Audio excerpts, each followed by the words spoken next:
मच्छर नहीं लोग रहेंगे। ये दिए की बहुत बड़ी महिमा है। ये आपने पहले नहीं सुना होगा कि नारियल की खोली में घी तेल भर करके और उसमें दिया जलाने की भारी महिमा। देखो इसमें एक नई बात और लिखी है। गरुड़ पुराण में तो यह लिखा था कि तुलसी की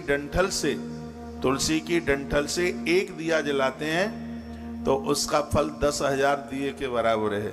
कालका पुराण में लिखा है कि तुलसी और बेलपत्र की डंठल से यदि आप दिया जलाते हैं तो एक दिए का फल 10,000 दिए के बराबर है। आज मैं इन बच्चों को सुबह बोल रहा था, जब मैं इसका पाठ कर रहा था, तो माचिस हमें पकड़ा देते हो। हमने 10 बार यह बात बोली है, तुलसी की डंठल रखने में क्या दिक्कत है? बेलपत्र की डंठल रखने में उसमें क्या दिक्कत है? उसकी महिमा देखिए, एक दिया 10,000 दिए के बराबर पुण्य महत्व रखता है यदि उससे ये जलाया जावे तो। वही उसी बात का वर्णन किया गया है। तस्मादिदात पृथिव्यम नापनाप्नोति वह्यता। धरती पर, खाली धरती पर यह दिया न रखे। दीपम दद्नान महादेव्यम मन्येभ्योऽपि च भैरव। जो पृथ्वी को सीधे भूमि पर दिया रख देता है उस व्यक्ति को तापरूप नाम के नरक में जाना पड़ता है। इसमें कोई संशय वाली बात नहीं। सीधे धरती पर दिया जला करके रख देता था सीधे, तो फिर क्या करें? एकदम बिल्कुल धरती पर नहीं।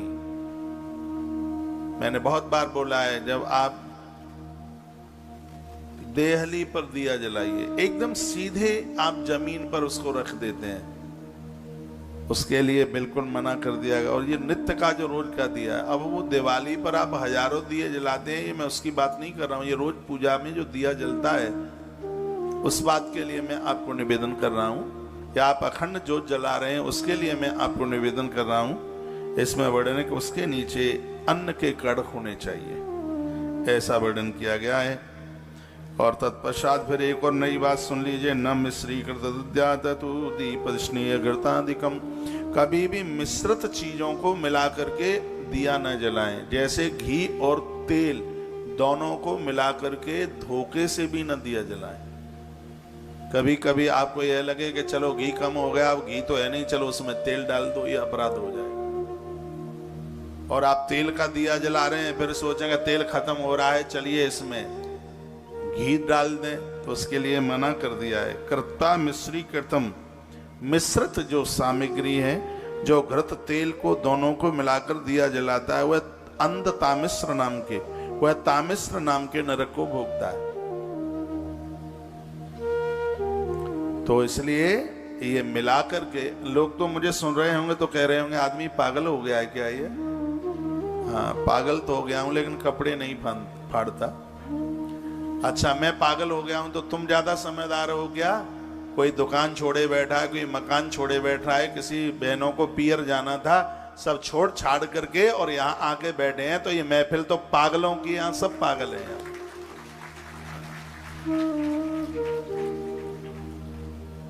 कितना बढ़िया सूत्र इसमें दिया है। जो घृत और तेल मिलाकर दिया जलाते हैं वो अपराध हो रहा है। अलग अलग जलाइए, घी की जोत अलग, तिल की जोत अलग, दोनों एक में ही दोनों सामग्रियां नहीं डाली जाती। प्रदीपम नैव कुर्यात् कृता पंकेव सीदति। पूजा में दिया जरूर जलाएं। एक बात यहाँ पर और मोस्ट बड़ी अद्भुत बात कह दी है। और जब दिए का तेल घी खत्म हो गया है, वो चुट चुट चुट चुट करती रहती है वो जोत, अपराध है। सूखी बत्ती नहीं जलनी चाहिए, उसमें पर्याप्त मात्रा में घी और तेल होना चाहिए। प्रसन्नार्थम तो तुम दद्या उपचाराद बहिष्कृत एवं वा कथितो दीपो धूपम च श्नुतम सुतप। भगवान शंकर कहते हैं, भैरव, ये मैंने दिए की बातें तुमको कही, पूजा में धूप की भी बड़ी महिमा है, उसका वर्णन किया गया है। धूप की बड़ी अद्भुत बात कही गई है। कुछ ना मिले तो वृक्षों की छाल, उसके ऊपर से छाल निकाल करके थोड़ा कपूर डाल करके उसमें उसको जला लीजिएगा। ये धूप का धुआं बहुत फायदा करता है। अब आइए, बात रही नैवेद्य की, भोग की बात। आज जो देवताओं का भोग लगाते हैं उसकी बड़ी महिमा है। तुम ही निवेदित भोजन करहि, तुम ही निवेदित भोजन करहि, प्रभु प्रसाद पट भूषण धरहि। और ये मुझे पूछा गया है, बांस क्या गमले में लगा सकते हैं? बिल्कुल लगा सकते हैं, लगाइए। बांस बहुत ज्यादा बढ़िया है, बहुत ज्यादा शुभ है। अब है नैवेद्य प्रकरण है इसमें, जो भोग हम देवताओं को लगाते हैं कि इसकी क्या महिमा है जो भोग लगाते हैं। इस प्रकरण को सुन लेंगे तो आप बिना भोग लगाए बिना मानेंगे ही नहीं, देवताओं को भोग लगाएंगे। पहले तो मैं कहूँ, यदि आपके घर में लहसुन चलता है, प्याज चलता है, तो प्लीज दोपहर की रसोई में घर में लहसुन प्याज न बनाए, उसको रात को बना लीजिए। बर्तन अलग कर दीजिए। आज के बच्चे मानते नहीं है, भगवान को लगता नहीं है लहसुन प्याज का भोग, तो भगवान के बर्तन को अलग कर लो। एक ऐसा भी हो सकता है कि पहले भगवान के लिए जब बन रहा है तो उसमें से निकाल लो, फिर उसमें जो पटको डालते रहो, लेकिन भगवान के लिए अच्छी कर शुद्ध पहले निकाल लीजिएगा।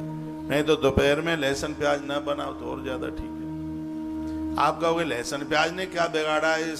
जितने भी बाबा जी लोग हैं सब लहसुन प्याज की बुराई करने में लगे। बेचारा लहसुन प्याज भी मूड पकड़ करके रोता होगा कि सब हमारे पीछे पड़ गए। इसमें आलस्य है, इसमें प्रमाद है, बहुत आपके पंजाब में बहुत चलता है। इसमें बहुत आलस्य है, बहुत प्रमाद है। इसमें तमोगुण की वृत्ति ज्यादा है, स्वभाव चिड़चिड़ापन हो जाता है, पूजा पाठ में मन नहीं लगता, आलस्य आता है, प्रमाद आता है इसमें। इसलिए उसके लिए मना कर दिया गया। आयुर्वेद के हिसाब से तो वो ठीक है। बाल टूट रहे हैं, प्याज का पानी केसों में लगा लो, ना दो मुआ होगा ना टूटेगा, उसका अपना फायदा है उसका। लेकिन वो खाने के लिए ज्यादा ठीक नहीं है, खाने के लिए वह ज्यादा बढ़िया नहीं है, इसलिए मना कर दिया गया है। ऐसी चीजें बनाइए जिनका भोग भगवान को लगता है। कालिका पुराण में वर्णन है, निवेदनीयम यद द्रव्यम प्रशस्तम प्रियतम तथा तदवक्षादम पंचविदम नैवेद्यमिति गद्यते। भगवान महादेव कहते हैं, अब देखिए भगवान को जो भोग लगाया जाता है उसके 5 प्रकार बताए गए हैं। क्या कहा है? एक है भक्ष, भोज्य, लेह, पेय और चौष्ट। ये चीजें, इसमें जो तरल है वो भी भोग में आता है। जैसे दूध का भोग आप लगाते हैं, रस का भोग आप लगाते हैं, ये उसमें आता है। एक जिसमें थोड़ा कसीलापन, खटासता जैसी होती है, जैसे इमली वगैरह है, चटनियाँ हैं, ये उसमें 5 उसमें आते हैं। इन 5 प्रकार के जो खाने पीने की चीजें हैं उनका भोग भगवान को भोग लगाने की बात कही गई है। आइए यही प्रसंग अब सुने लेते हैं। वर्णन इसमें क्या? श्रृंगवीरम कांचनम सूलम कंदम बकुलकम एवं आदीन कंदानी देव्यम सर्वाण चोस्रजेत। श्रृंगवीर, कांचन, बकुल ये सब चीजें होती होंगी, मुझे तो पता भी नहीं है। इन सब चीजों के भोग लगाने की बात कही गई है। जो माता जी का भोग, देवताओं का भोग शर्करा युक्त पदार्थों के द्वारा और जो चीजें घी के साथ में बनी गई हैं उनकी बहुत बड़ी महिमा है, बहुत ज़्यादा। इससे पुरखे तृप्त हो जाते हैं। जो घी में, शुद्ध देसी घी में सामग्रियाँ बनाई गई हैं और मीठी चीज का भोग। याद रखना है, खाली साग वाग के भोग नहीं लगते हैं। भले ही आपने कुछ मीठा नहीं बनाया तो आधा चम्मच चीनी रख लो, उसमें गुड़ रख लो। जब भोग लगाते हो तब उसमें कुछ न कुछ मीठा होना ही चाहिए, ऐसा इस ग्रंथ में वर्णन किया गया है। और वो तभी वो भोग लगता है। और सिंगल रोटी का ना लगाएं, कम से कम 2 फुलके उसमें रखिए, थोड़ा सा घी लगाइए। घृत के द्वारा ही अन्न की शुद्धि होती है। पराठे नहीं बनाए, पूड़ी नहीं बनाई है तो थोड़ा घृत तो उसमें लगा सकते हैं, उसमें घी लगाइएगा और फिर भगवान को भोग लगाइए। मधु, गुड़धान, शर्करा, अन्न और पान, यह देवता को, पान भी भगवान को अति प्रिय है, देवताओं को प्रिय है। तो इनका ये आप भोग, अभी इसकी महिमा आप सुनेंगे कि किस चीज़ का भोग लगाने से किस चीज़ की प्राप्ति होती है। सता सम्मिश्रता दत्वा सुराम मधु समन्विताम देवी लोके चिनमस्तत्वा राजा चित जले भवेद। मिश्रित शर्करा युक्त शरबत, मीठा शरबत बैसाख के पूरे महीने में शरबत का भोग भगवान को लगाओ। वैसा भी मैं पानीपत से वैसाख महात्म्य में सुनाऊंगा। एक भी दिन ऐसा ना निकले जिस दिन आप मीठा शरबत किसी को ना पिलाएं। मीठा जल पिलाइए, प्याऊ लगवाइए, इसकी बड़ी महिमा है। इसमें तो सास ससुर को, ननद को, सास माँ को, पूज्य लोग को, बहनोई, जामाता, इन सबको मीठा शरबत पिलाने की विधि का वर्णन किया गया है। देवी लोके माँ भगवती उन्हें अपना लोक दे देती है जो मीठा शरबत लोगों को। सोई तो हम कहें कि लोग इस शरबत की प्याऊ क्यों खोल के बैठ जाते हैं। अब पता लगा है कि इसकी महिमा ये है कि माता उनको धन धान्य प्रचुर मात्रा में दे देती है और अंत में उसे उसके इष्ट का लोक दे देती है। इतनी बड़ी महिमाएं इसकी। लांगलम कर्मकम दत्ता रुचिकम कर मर्दकम वर्णन किया गया है। कहा गया है कि इससे सौभाग्य की प्राप्ति होती है और वह व्यक्ति बहुत से लोगों में पूजित होता है जो शरबत प्याऊ खुलवाते हैं। किसी को अपने घर से बिना पानी पिए नहीं जाने। ये अपनी धमनियों में, अपने रग रग में भर लीजिए कि आपके घर में जब कोई चल करके आवे तो उसे आप जल जरूर पिलाइए। अतिथि सम्मान में सबसे बड़ी बात है उसको जल दें, और जल में, पानी में तो देवता विराजित हैं, देवताओं को तृप्ति होती है उससे। पानी की इतनी बड़ी महिमा है।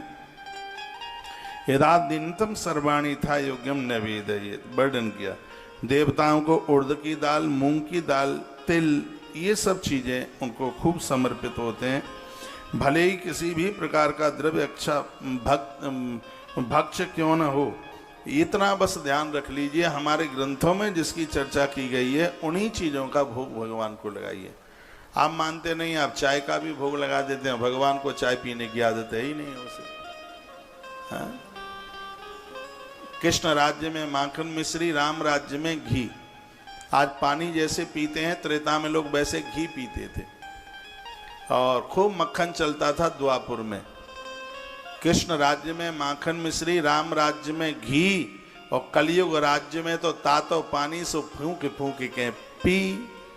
ये तो चाय है इस युग में तो भैया। हाँ, जो कि घुटनों में दर्द, कमर में दर्द ही कर रही है चाय। तो ऐसी चीजों का भोग लगाइए ग्रंथों में जिसका वर्णन किया गया। यद यद भक्तम समर्थम तो प्रकल्पम स्थानीय था। ऐसा कुछ नहीं है जो चीज़ आपको बढ़िया लगती है, वो उसका भोग ही लगना चाहिए। पता नहीं आपको तो क्या क्या बढ़िया लगता है, अब क्या बताऊं मैं यहाँ से। और वही भगवान के आगे परोस दो तो गड़बड़ नहीं हो जाएगा इससे जरा। तुम्हें अच्छा लगता उस हिसाब से नहीं, हमारी वैदिक रीति जो कहती है भगवान का भोग उसके हिसाब से लगना चाहिए। आपको तो प्याज के पकौड़े ज़्यादा अच्छे लगते हैं।